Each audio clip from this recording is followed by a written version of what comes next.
Assalomu alaykum hurmatli televizor ko'ruvchilar. Uyg'ur televiziyasining kundalik xabarlarini ko'rishinglarni qarshi olamiz.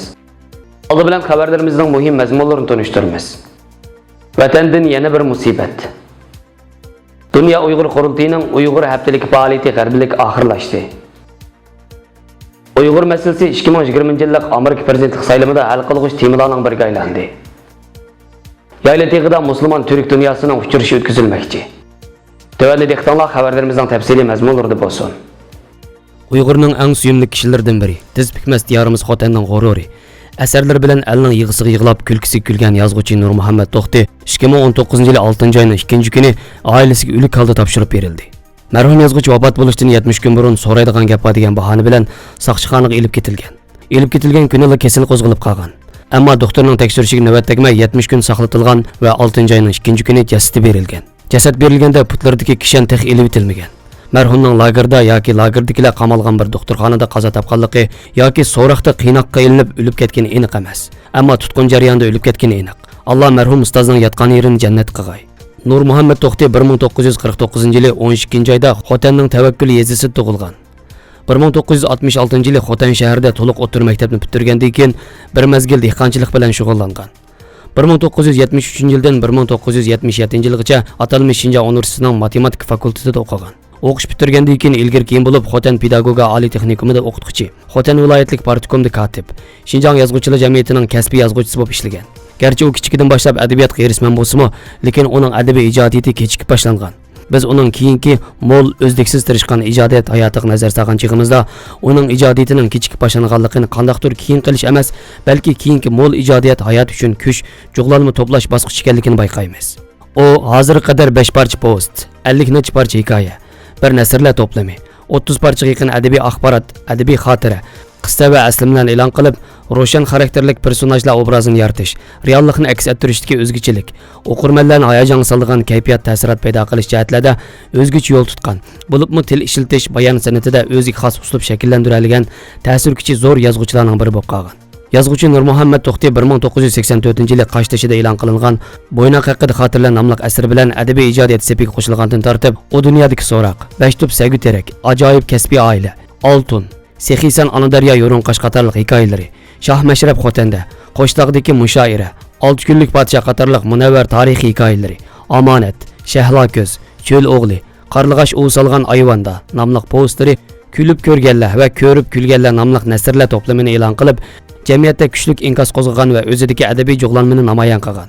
O adabiy axborotlarda atrofimizdagi muhim ijtimoiy masalalar to'g'riliq uchur berib, xalqning ko'ngil bilishini qo'lga keltirib qolmay, yana siyosiy sohadagi, korxona sohasidagi, ijodiyat sohasidagi yo'lbosh shaxslar to'g'riliq yezib izlanayotgan, muvaffaqiyatga intilayotgan yoshlar o'z adabiy axborotidagi qahramonlar orqali ilhom va madad bergan.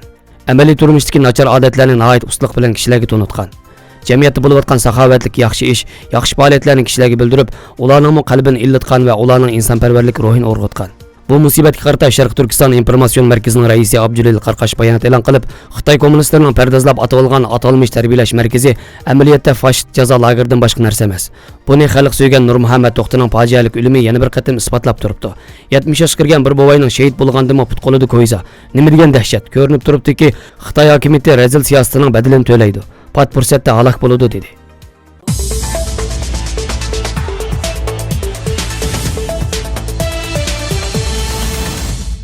Dünya Uyg'ur qurultiyi bosh bo'lib uyushtirgan Uyg'ur haftalik faoliyati ko'p tarafli tayyorlik va hamkorlikning yorqin namoyandasi sifatida 8-iyun umidlik tilaklar ichida oyoqlashdi. Uyg'urlar masalasi, lager masalasi xalqaroning zo'r darajada diqqatini qo'zg'agandan buyangi faoliyat haftaligi Uyg'urlar masalasini yana bir qatim ko'plagan sohalarga aslatdi.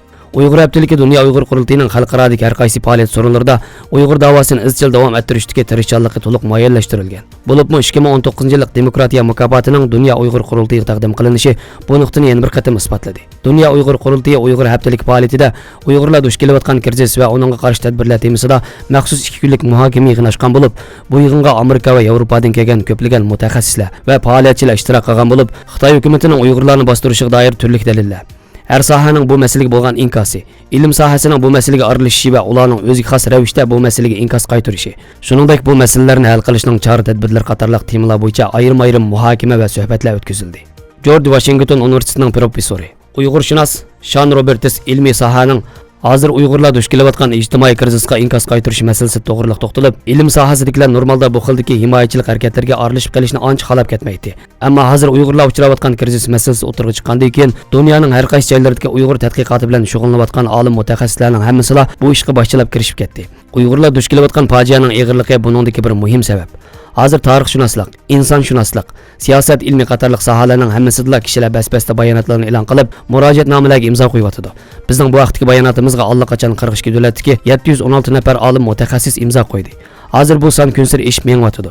Bu ishlar navbatdagi dunyoda hammalik kishi ko'z tikayotgan insonparvarlik nuqtasidan olgandimi, bakli muhim masala bo'lg'achqa, bundaq ishlar haqida siyosiy mazmundagi bayonotlarni e'lon qilishdan o'zlarini ilib qochadigan ilm dunyosimi hozir bu ishga ovoz qo'shishning zarurligini tunib yetdi dedi. Bu qatimki Uyg'ur haftaligining muhim mazmuni bo'lgan Uyg'ur taomlari haqida so'z bo'lganda, Amerikadagi Uyg'ur faoliyatchi, Uyg'ur harakati tashkilotining direktori Roshan Abbas Uyg'urlarga xos madaniyat, san'at va lazzatni o'zida mujassam qilgan Uyg'ur taomlari bu qatimki Uyg'ur haftaligida Uyg'ur va boshqa mehmonlarga huzur berish bilan birga Uyg'urning kimligi, ularning Xitoylardan qat'iy farqli bir xalq ekanligini jonliq aks ettirib berdi.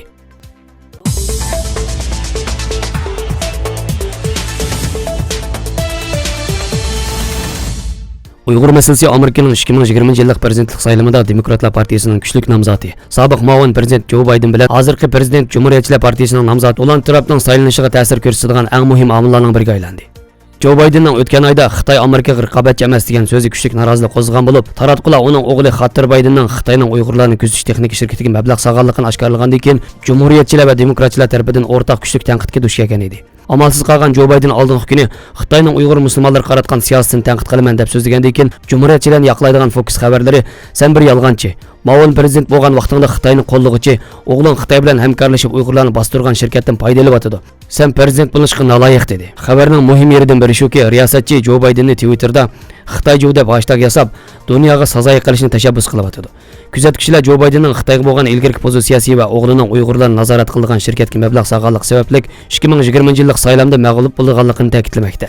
Trumpning sobiq maslahatchisi Steve Bannon mundaq dedi: Demokratlar Xitoyga bo'lgan maydonni taltukis o'zgartmaguncha saylovda tutammaydi. Uyg'ur masalasi Amerikaning eng yuqori amaldorlarining saylanishiga ta'sir ko'rsatadigan muhim nuqtaga aylangan ekan.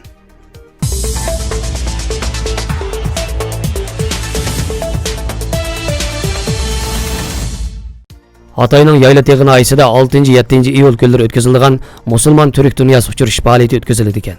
Musulmon turk dunyosi munbirining boshlig'i Ismoil Yildirim bu vaqt yozma bayonot e'lon qilib, 2018-yil sentabr oyida Yayla Teg'ida o'tkazilgan ikkinchi qatimliq musulmon turk dunyosi uchrashuv faoliyatida minglarcha kishini kutib olganligini, faoliyat o'tkazilgan maydonning 11500 kvadrat metrdan 12500 kvadrat metrga cho'ngaytirilganligini, 19 davlatdan kelgan mehmonlarni kutib olganligini, faoliyatda turk madaniyatini aks ettirgan har xil san'at nomerlari, otqa minish mahoratlari, chelishish, o'qiya aytish, mahtaram nomerlari va har qaysi turk xalqlarining san'at nomerlari ko'rsatilganligini, faoliyatning birinchi kuni turk dunyosining g'azallari, ikkinchi kunida oshiq saboiy nomerlari ko'rsatilganligidan oldin ma'lumot bergan. O musulmon turk dunyosining bir yurak bo'lganligini eskartib, o'rtadagi rishtalarni texnik mustahkamlash uchun o'tkazilgan faoliyatga butkul turk dunyosini taklif qiladiganligini qayd qildi.